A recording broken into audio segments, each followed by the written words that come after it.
Hey friends, and welcome to my stamp room today. We're going to be covering a few techniques today using chipboard. If you've seen previous videos of mine, you've noticed that I'm making a Valentine's tree, and here are a couple more ornaments that I've made.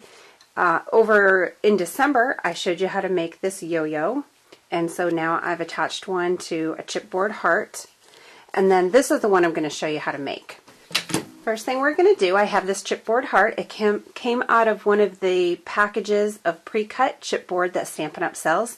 We also sell chipboard in big sheets like this, and you can cover it with your designer paper and punch it with a big shot, which I'm going to show you in a moment. So first we're going to color the chipboard. I like to use my craft spots, and these are little baby ink pads. They're 1 inch, and these are really nice because you can get 12 colors for just about $25, and then you will never be lacking in any colors.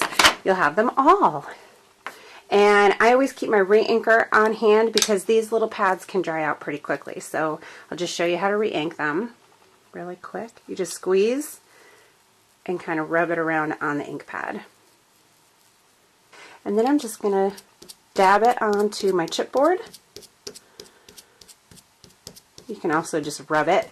Basically you're painting, because the craft ink that we sell is a pigment ink, and I always tell people it's pigment like paint.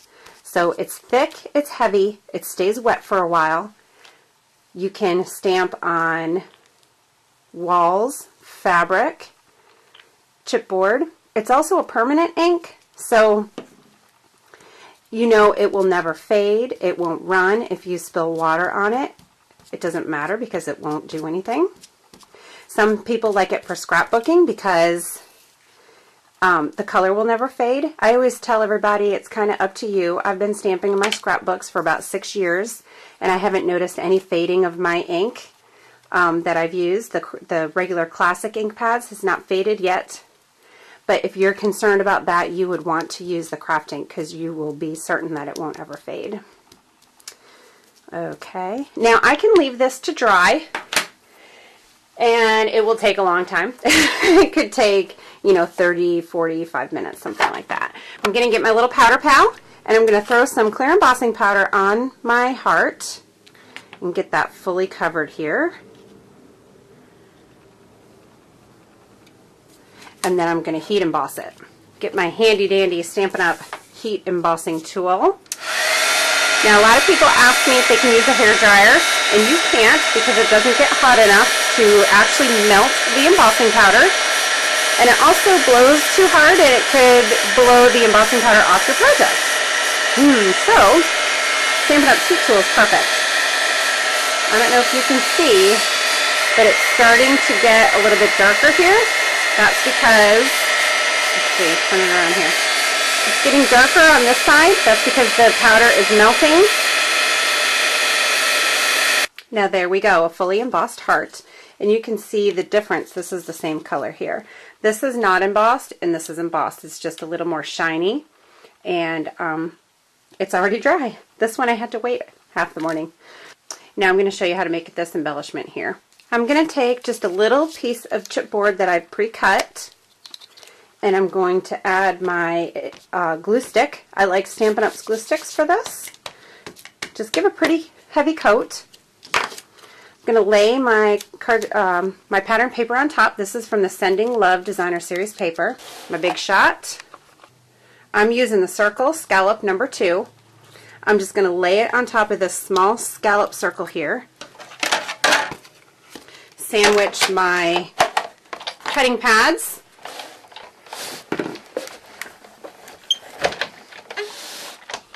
Once you've run it through the big shot, you will get this.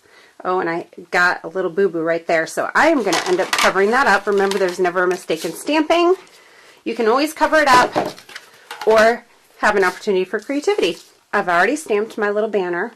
I'm using the With All My Heart stamp set from the mini catalog, just to stamp my little greeting there. This is a little too long. We're just going to snip that. And to make the banner part, I'm using the photo corner punch. And you could use a square punch as well. You're just going to line it up right like that, punch, and you have a little banner. adhesive on the end. And I had my little boo-boo right here, so I want to make sure my banner goes over the top of that so we don't see it. The crocodile works perfectly for punching through chipboard. A lot of people try to punch with this, but that is the eyelet setter part. So I'm going to right in there like that, and it punches right through. I'm going to use one of the epoxy brads that's in the new mini catalog as well. There are flowers and stripes. Put that through my hole and open it on the back. And then I'm going to use a little mini glue dot to make that stay so it's popped up just like that. Then I'm going to use Stampin' Up's multi-purpose Tombow glue. Put a little glue on the back here and adhere it to my chipboard heart. You can also use the pop-up glue dots or little crystal effects. If you check my website, I will have photos of this on the little Valentine tree that I made. Happy stamping! Thanks for stopping by.